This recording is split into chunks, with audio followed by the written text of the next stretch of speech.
নিয়ামতপুরে পাড়িল union বিএনপির উদ্যোগে দোয়া ও ইফতার মাহফিল।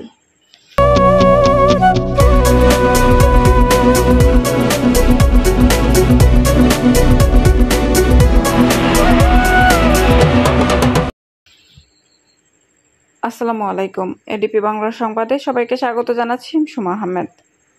নওগাঁ নিয়ামতপুর থেকে তোফাজ্জল হোসেনের পাঠানো তথ্যচিত্রে দেখুন বিস্তারিত।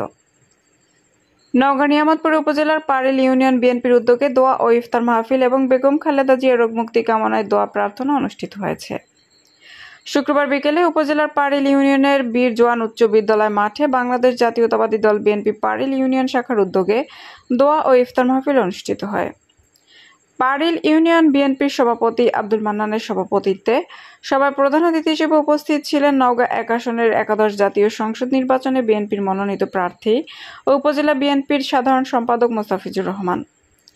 উপজেলা যুবদলের যুগ্ম আহ্বায়ক জিএম কাউসার রতনের সঞ্চালনায় সভায় বিশেষ অতিথি হিসেবে উপস্থিত ছিলেন উপজেলা বিএনপির সিনিয়র সহসভাপতি ইসহাক আলী সরকার, উপজেলা বিএনপির যুগ্ম সাধারণ সম্পাদক শফিউল্লাহ সোনার, সাংগঠনিক সম্পাদক জাহাঙ্গীর কবির বাচ্চু, রসুলপুর বিএনপির সাবেক চেয়ারম্যান সাজ্জাদ আলী টিটু, নিয়ামতপুর উপজেলা কৃষক দলের সাবেক আহ্বায়ক বিশিষ্ট ব্যবসায়ী ও সমাজসেবক আহ্বায়ক আব্দুল মতিন, নিয়ামতপুর উপজেলা ছাত্র দলের সাবেক সহসভাপতি জাহিদ ইসলাম তোতা, ছাত্র দলের যুগ্ম আহ্বায়ক নাহিদ, পাড়িল ইউনিয়ন পরিষদের বিএনপির সাধারণ সম্পাদক বদিউজ্জামান জামাল, উপজেলা স্বেচ্ছাসেবক দলের যুগ্ম আহ্বায়ক গোলাম মোর্শেদ, পাড়িল ইউনিয়ন বিএনপির সিনিয়র সহসভাপতি আনোয়ার হোসেন, সাবেক সাধারণ সম্পাদক আরিফ কাউসার, সাবেক সাংগঠনিক সম্পাদক শরীফুল ইসলাম প্রমুখ।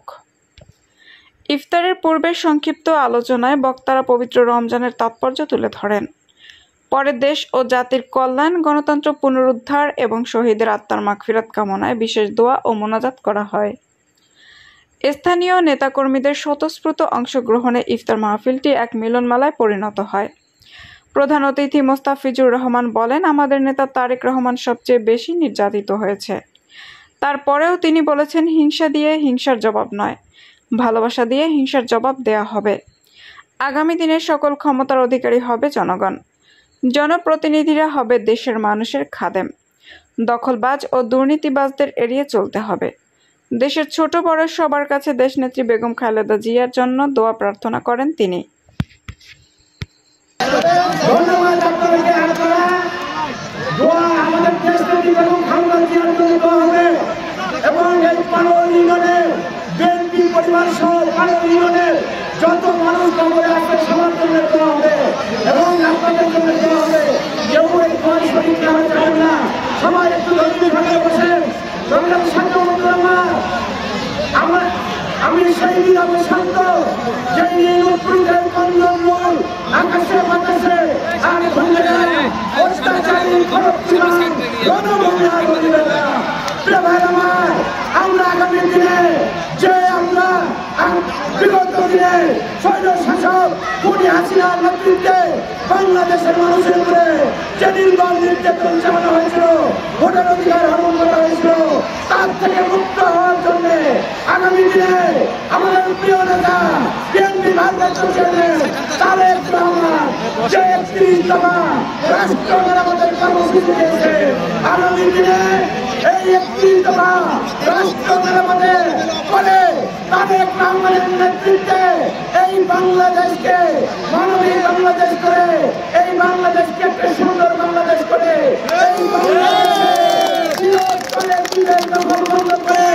এই বাংলাদেশে যত খাস পুকুর আছে এই পুকুরে আমার এই মেহনতি গরিব দুঃখী ভাইরা যারা বসবাস করবে তাদের হাতে ফিরিয়ে দিয়ে দুর্নীতিমুক্ত বাংলাদেশ গঠন করে